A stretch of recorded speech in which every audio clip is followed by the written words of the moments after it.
Wochi property Yazochuka Mazetizi Maralizi Ana yafu Musani pungise na moja kata chaida pano Asini ndini zano Ema mutandara pano Musani tamwise Amrandi kusimbise Musani bumire Nyama mukochere Toda fara cheku fara tichandara Asimbuva ndiyo shuma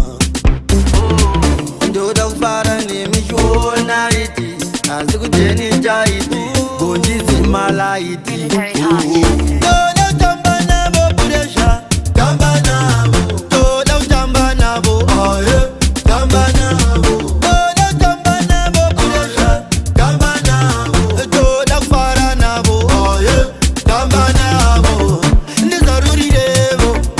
Tamba nabo Toda utamba nabo aye Tamba nabo Nizaruri devo Tamba nabo Toda fara nabo aye Tamba nabo Pachino disusu zawira mtwanda Inyameri pano ya gawanda Kujozo kukanganwa Buji kuchao ya mangwana Aiwa nizaruri devo Nikange nyama Ugada zukususumwa